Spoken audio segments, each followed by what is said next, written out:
Exercise A. Meaning from context. Page 104. The Feynman Technique. Richard Feynman is one of the most important scientists of the last 100 years.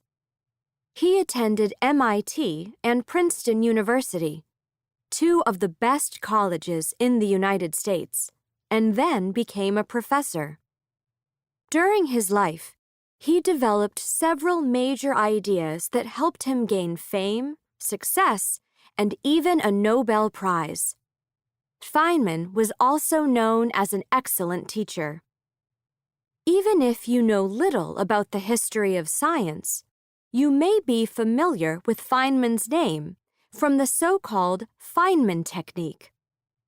This is an effective way to learn something quickly. The method is similar to an old saying, "If you want to learn something well, teach it to others." Feynman went further. He said you only know something well if you can explain it in a simple way so that even children can understand. This ability is one that many great teachers have.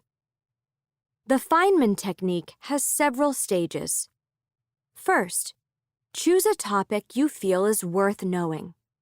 Second, find and study useful resources for learning about this topic. After that, explain what you have learned to a child. Doing this will help you recognize things that you need to study more because your knowledge of the topic is not complete. You will also recognize things the child did not understand. This could be because your explanation was too hard, or perhaps some of what you said was not relevant. Finally, go back to stage 2 and repeat the process. Keep doing this until you feel you understand the topic completely and can explain it simply. Listening. Teaching yourself. Exercise B. Main ideas. Page 106. And Exercise C. Details. Page 107. Welcome to another episode of the Lifelong Learning Podcast. Today, I'm going to talk about being an autodidact. The word autodidact may not be familiar, but in this episode, I'll explain what it means. I'll also discuss why people become autodidacts and what some of the advantages and disadvantages of doing so are. Okay, so let's answer the important first question. What is an autodidact? Basically, it just means someone who teaches themselves something, an academic subject, a skill, a language, or, well, anything really. For example, I taught myself several languages, including English, because I wanted to work as a translator.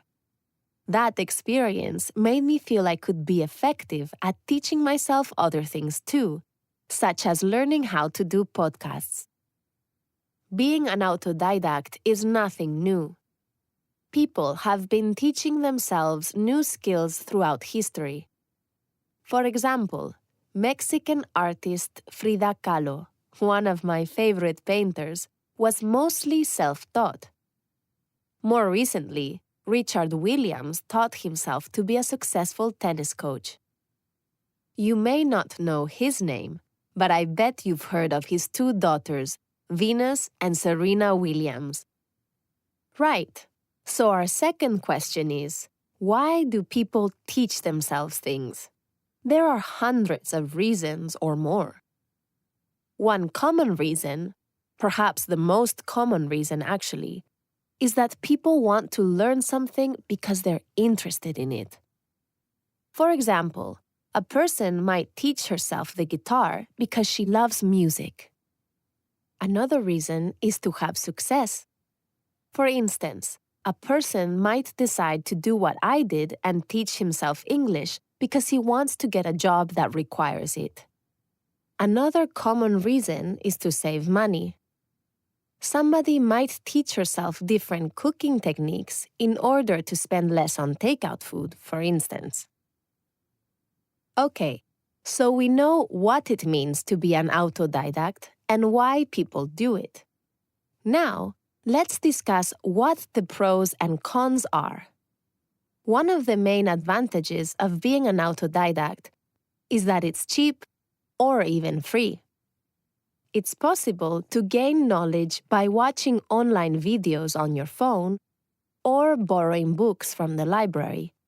And of course, you can learn by listening to podcasts like this one. Another pro is that you can learn whenever you want. If you can only study on Sunday mornings and Wednesday evenings, for example, that's possible when you teach yourself. Another benefit of being an autodidact is that teaching yourself new things can help you become more successful. The skills you learn can obviously be helpful in your personal, academic, or professional life. Plus, teaching yourself can improve your ability to think critically. It can also help you develop autonomy, to control your own life, in other words. Critical thinking and independent learning are very important skills for success in today's world, at school and at work. So, what are the disadvantages to teaching yourself then? For one thing, it can be hard to push yourself to study without a teacher. It can also be hard to judge how well you're doing or whether you're improving. In addition, companies are less likely to trust your knowledge if you have gained it on your own instead of learning from a school. Perhaps the biggest con is that not all resources are actually good, especially if you're relying on the internet. A lot of sites and articles are full of misinformation. So, if you're going to teach yourself, you have to be able to judge whether a resource is worth using, whether it has useful, relevant information. This requires developing something called information literacy. Information literacy means knowing when you need information, where to find it, how to evaluate it, and how to use it. This isn't easy, but having this kind of literacy is another valuable skill for success. Pronunciation. Silent consonants. Page 110. Consonants are usually pronounced, but some words have silent consonants. Often, silent consonants are part of a sequence or cluster of consonants. The B in MB and BT is always silent at the end of a word. Thumb. Doubt. The K in KN is always silent at the beginning of a word. No. Knife. The W in WR is always silent at the beginning of a word. Right. Wrong.